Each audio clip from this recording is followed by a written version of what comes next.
दोस्तों स्वागत करते हैं आपका एएनके न्यूज के ताजा बुलेटिन में, जहां हम आपको लाकर देते हैं देश की राजनीति समेत कुछ बड़ी खबरें। दोस्तों हमारे देश में जिस तरीके से कोरोना के मामले अब कम होते जा रहे हैं, ऐसे में कुछ राज्यों ने तो ढील देना भी शुरू कर दिया है। ऐसे में पीएम मोदी ने लाइव आकर एक बड़ी घोषणा कर दी है। दोस्तों इस वीडियो में इन घोषणाओं के बारे में भी जानेंगे और साथ ही जानेंगे कोरोना के नए अपडेट और सरकार द्वारा की गई नई घोषणाओं के बारे में। इसलिए दोस्तों आप लोगों से एक अनुरोध है कि इस वीडियो को शुरू से लेकर अंत तक जरूर देखें, जिससे कि आपसे कोई भी खबर मिस न हो पाए। दोस्तों खबरों को शुरू करें उससे पहले अगर आप हमारे चैनल पर नए हैं तो चैनल को जरूर सब्सक्राइब करके घंटी के बटन को जरूर दबाएं, जिससे कि इस तरह की लेटेस्ट वीडियो आप तक सबसे पहले पहुंच सके। दोस्तों खबरों का सिलसिला शुरू करें उससे पहले जान लेते हैं आज की ताजा हेडलाइंस को। देश में टीकाकरण बढ़ाने की पहल, आज से घर घर जाकर लगेगी कोरोना वैक्सीन। दोस्तों देश में कोरोना वायरस संक्रमण के खिलाफ बड़ी स्तर पर टीकाकरण अभियान चलाया जा रहा है। वहीं देश में अब तक कोरोना वैक्सीन की 106 करोड़ से अधिक डोज दी जा चुकी है। वहीं अब इस अभियान को रफ्तार देने के मकसद से केंद्र सरकार राज्यों के साथ मिलकर हर घर दस्तक अभियान चलाने जा रही है और इसकी शुरुआत 1 नवंबर से हो रही है। दोस्तों इसके तहत उन लोगों को कोरोना वैक्सीन लगाने की जिम्मेदारी मेडिकल टीमों की होगी जिन्होंने अभी तक कोरोना वैक्सीन की एक भी डोज नहीं लगवाई है या जो दूसरी डोज लगवाने नहीं पहुंचे हैं। इसके बाद अगली बड़ी खबर है, दिल्ली में एलपीजी कमर्शियल सिलेंडर की कीमत में हुआ भारी इजाफा, 286 रुपए तक बढ़ी रेट। दोस्तों देश की राजधानी दिल्ली में कमर्शियल सिलेंडर के लिए एलपीजी की कीमतों में आज से 266 रुपए की बढ़ोतरी हुई है। इसके साथ ही दिल्ली में 19 किलो के कमर्शियल सिलेंडर की कीमत आज से 2050 पैसे हो गई है, जो कि इससे पहले 1734 रुपए थी। हालांकि दोस्तों घरेलू एलपीजी सिलेंडर की कीमत में कोई बढ़ोतरी नहीं हुई है। इसके अलावा एलपीजी कमर्शियल सिलेंडर अब मुंबई में 1683 रुपए की जगह 1950 रुपए में मिलेगा। वहीं कोलकाता में अब 19 किलो वाला सिलेंडर 2073 रुपए का हो गया है, जबकि चेन्नई में अब 19 किलो वाले सिलेंडर के लिए 2133 रुपए खर्च करने पड़ेंगे।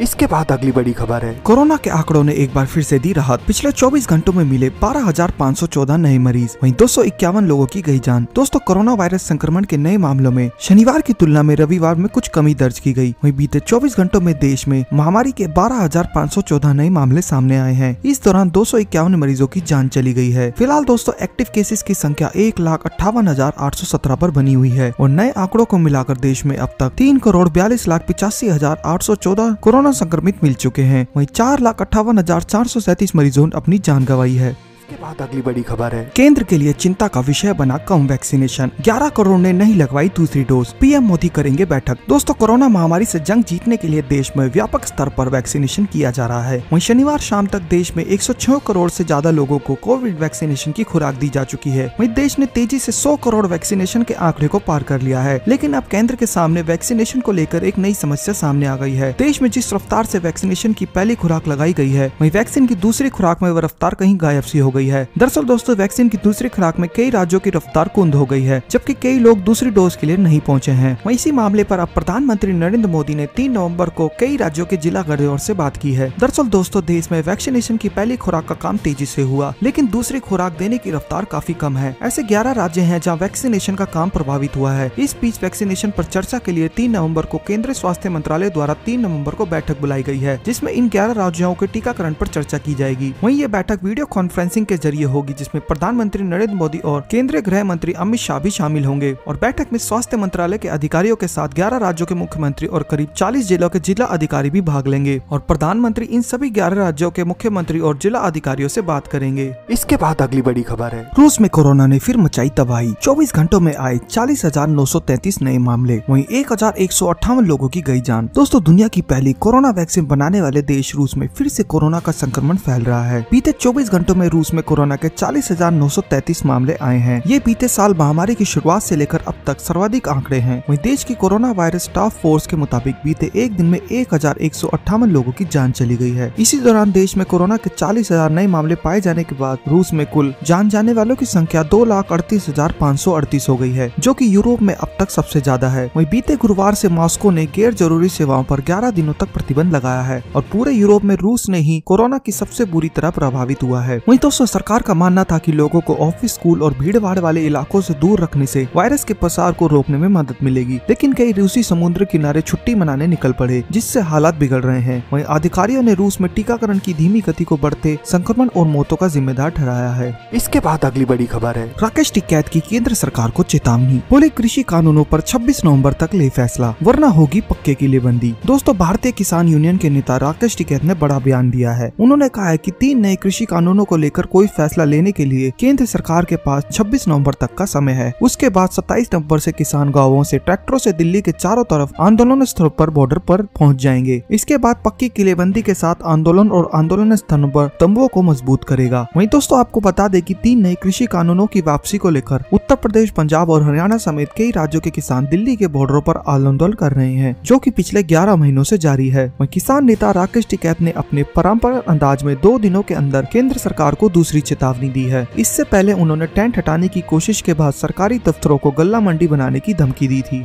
इसके बाद अगली बड़ी खबर है, अब दिल्ली के बाद हरियाणा में भी पटाखों पर लगा बैन। इन 14 जिलों में नहीं होगी आतिशबाजी। दोस्तों दिल्ली के बाद हरियाणा के भी 14 जिलों में पटाखों पर बैन लगा दिया गया है। वहीं प्रदेश में एनसीआर के साथ 14 जिलों में पटाखे के इस्तेमाल और बिक्री पर रोक लगा दी गई है। वहीं प्रदूषित क्षेत्रों में भी लोग पटाखों का इस्तेमाल अब नहीं कर सकेंगे। लोग सिर्फ ग्रीन पटाखों का ही इस्तेमाल कर पाएंगे। वहीं राज्य आपदा प्रबंधन प्राधिकरण के समय भी तय कर दिया गया है। दिवाली पर सिर्फ 2 घंटे पटाखा चलाने की आज्ञा होगी। इस दौरान पुलिस टीमें निरीक्षण भी करेंगी। वहीं खराब वायु गुणवत्ता वाले शहरों व कस्बों पर यह निषेध नहीं लागू होंगे। वहीं दिवाली, गुरु पर्व और छठ पर पटाखों की बिक्री और इस्तेमाल को लेकर हरियाणा सरकार ने गाइडलाइन जारी की है और एनसीआर में आने वाले सभी 14 जिलों में पटाखों की बिक्री और इस्तेमाल पर बैन लगाया है। ऐसे शहर और कस्बों में जहां वायु प्रदूषण का स्तर खराब और औसत क्षेत्र में है, वहीं भी पटाखों पर प्रतिबंध रहेगा। वहीं इसके अलावा बाकी इलाकों में ग्रीन पटाखों की बिक्री और इस्तेमाल को अनुमति दी गई है। इसके बाद अगली बड़ी खबर है, जलवायु परिवर्तन पर G20 नेताओं में अहम सहमति। ग्लोबल वार्मिंग को 1.5 डिग्री सेल्सियस तक सीमित करने पर समझौता। दोस्तों प्रधानमंत्री नरेंद्र मोदी रविवार को जलवायु परिवर्तन पर सत्र के लिए G20 शिखर सम्मेलन में हिस्सा लिया। इस सम्मेलन में G20 समूह के नेताओं के बीच ग्लोबल वार्मिंग को 1.5 डिग्री सेल्सियस पर सीमित करने की सहमति बनी। दुनिया के 20 अमीर देशों के नेताओं के बीच हुई इस बैठक में कुछ ठोस कार्रवाई पर भी चर्चा की गई। हालांकि बैठक में शुद्ध शून्य कार्बन उत्सर्जन को प्राप्त करने के लिए साल 2050 तक किसी तारीख के बारे में कोई जानकारी नहीं दी गई। वहीं वैज्ञानिकों का कहना है कि विनाशकारी जलवायु परिवर्तन को रोकने के लिए ये काफी कार्बन उत्सर्जन को रोकना काफी महत्वपूर्ण है। वहीं COP26 जलवायु शिखर सम्मेलन के अध्यक्ष ने रविवार को शुरू हुई बैठक की शुरुआत में देशों से ग्लोबल वार्मिंग के सबसे विनाशकारी प्रभावों को रोकने के लिए मिलकर काम करने का आह्वान किया है। इसके बाद अगली बड़ी खबर है, भारत जलवायु परिवर्तन की बुरी मार। 2050 तक देश में 25 गुना अधिक चलेगी लू। दोस्तों अगले 2 से 4 दशक के बीच क्या भारत गर्मियों की ऐसी मार झेलेगा कि यहाँ रहना मुश्किल हो जाएगा। ये बात हम नहीं बल्कि जलवायु परिवर्तन पर आई एक रिपोर्ट में कहा गया है। दोस्तों दरअसल इंग्लैंड के ग्लासगो शहर में हो रहे जलवायु परिवर्तन सम्मेलन के मौके पर आई इस रिपोर्ट में कहा गया है कि अगले 25 साल यानी 2036 से 2065 के बीच भारत भीषण गर्मी की मार झेल सकता है। वहीं इस रिपोर्ट में कहा गया है कि अगर कार्बन उत्सर्जन की यह दर बनी रही तो ऐसी स्थिति देखनी पड़ सकती है। और ये रिपोर्ट रोम में 30 से 31 अक्टूबर के बीच आयोजित G20 के देशक की बैठकों में आई है। वहीं ऐसी उम्मीद की जा रही थी कि G20 देशों की बैठक में जलवायु परिवर्तन से मसले पर चर्चा हो सकती है। इस बैठक में प्रधानमंत्री नरेंद्र मोदी सहित दुनिया के तमाम नेताओं ने भाग लिया है। वहीं इस रिपोर्ट के बारे में इटली के inter government panel on climate change ने कहा है कि जलवायु परिवर्तन का G20 सहित तमाम देशों पर असर पड़ेगा। इस रिपोर्ट को 40 वैज्ञानिकों की टीम ने तैयार किया है और ये सभी वैज्ञानिक euro Mediterranean centre on climate change से जुड़े हुए हैं। वहीं इस रिपोर्ट में कहा गया कि जलवायु परिवर्तन का असर G20 के सभी देशों पर पड़ेगा। बीते 20 साल में इन देशों में लू की वजह से होने वाली जान में 15% का इजाफा हुआ है और इस दौरान जंगलों में आग के कारण कनाडा के क्षेत्रफल से 1.5 गुना अधिक क्षेत्रों में वन तबाह हो गए हैं।